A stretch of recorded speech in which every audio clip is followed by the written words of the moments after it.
Okay, I'm Air Vice Marshal Ben Chiobi, MNI. I'm the Special Advisor to the Governor of Anambra State on security. And recently I have an additional responsibility to serve as the Chairman of the Steering Committee of Anambra State Joint Enforcement Team. So you talk about indecent disposal of refuse or waste, so to speak.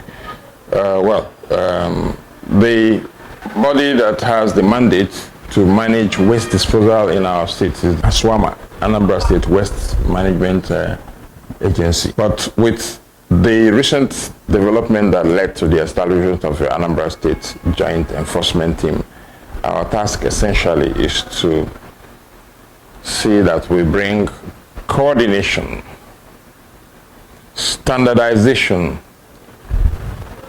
and serious cooperation amongst all persons that have assignment to do with enforcement in the state, particularly ministries, departments, and agencies.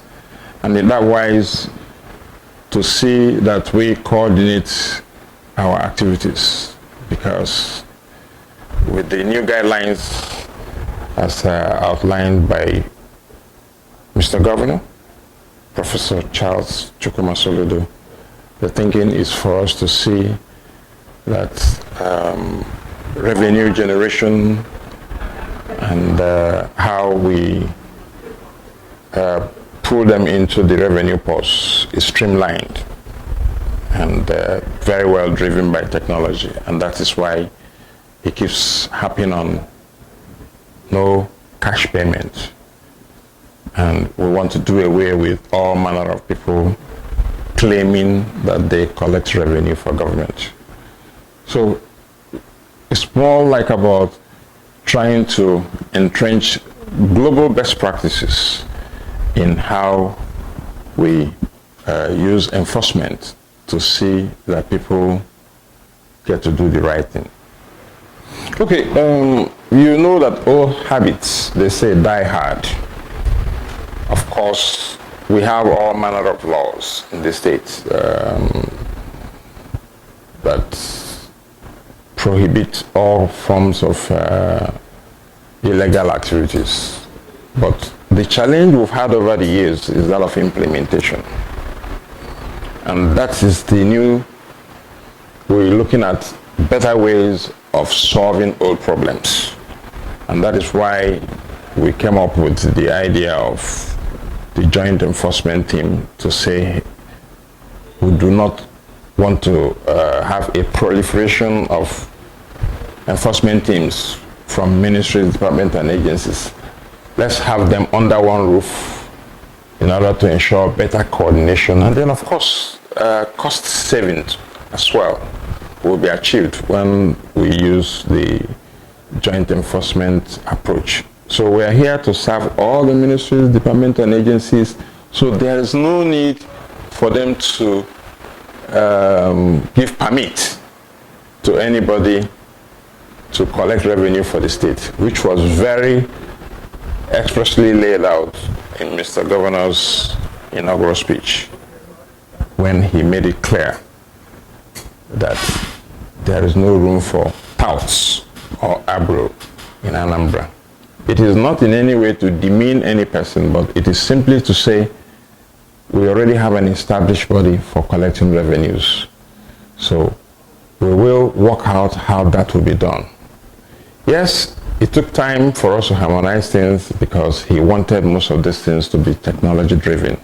And all that we have achieved, it is now possible that if you have maybe a typical taxpayer, you have done all the registration, or you are a transporter, or you're a trader, and you have been captured in our enumeration, it means we have your name in our data bank.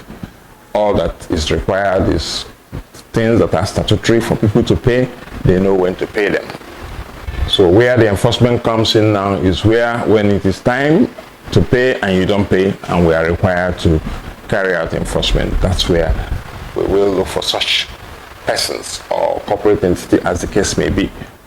Unlike in the past, where it was more like there was a proliferation kind of that people had different kinds of permits to collect all kinds of revenue for the state and take away a certain percentage. But at the onset, it appeared a good idea to the people who came up with it, but eventually it turned out to be a very bad one because most of the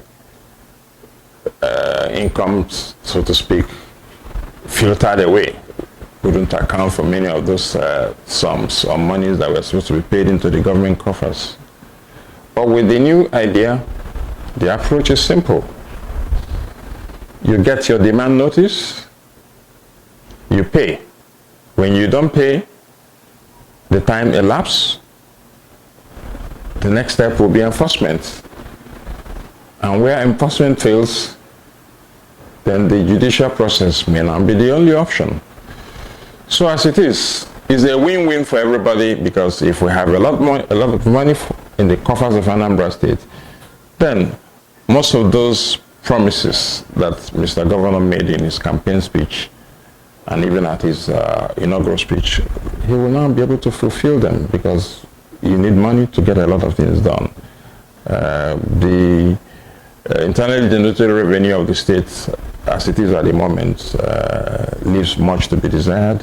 But with the strategies that we have put in place, I can assure you that going forward, most of those targets will be met. Okay, that's a very good question. Yes, we are not leaving, no one is left out in the agenda of Professor Chukwuma Charles Soludo. No one is left out. Recall how, when this administration started, it started from Oboko. A lot of things are loading for Oboko, meaning the heart of where you have the masses.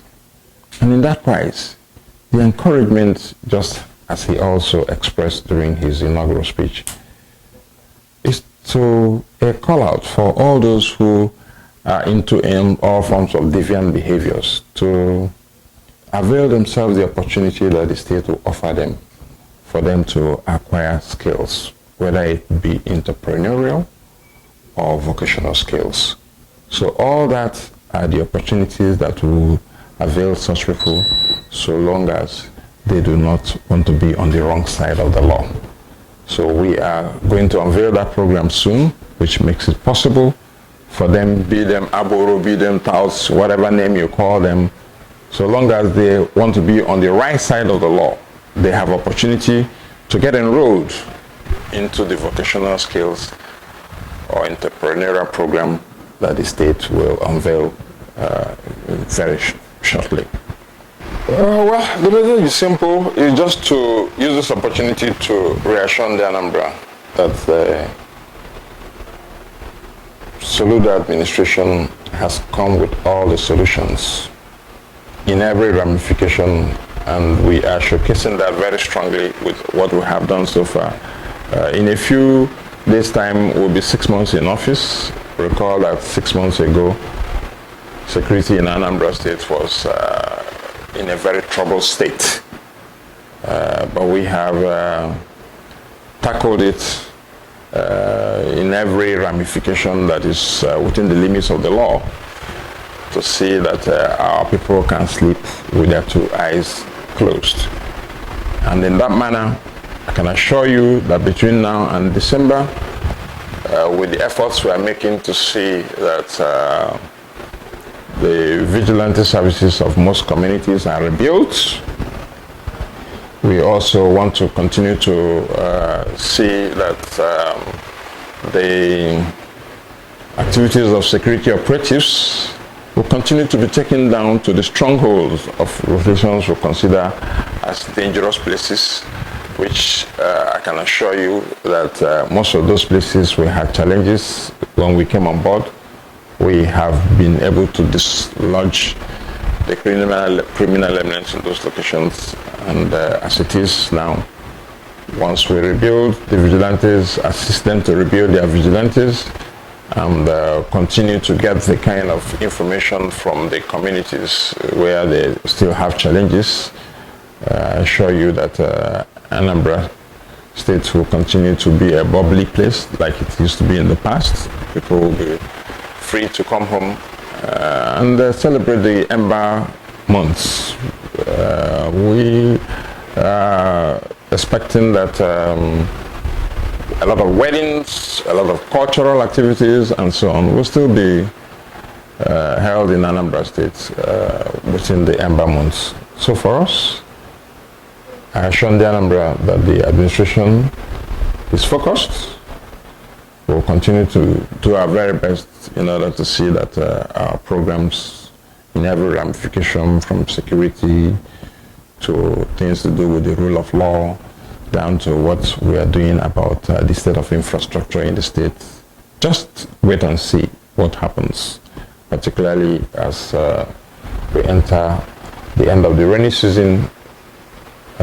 It will become another big construction site to rebuild the roads, change the state of infrastructure in our state so that our people will be able to tap into that vision of our governor to see that he leaves Anambra a lot better than he met it.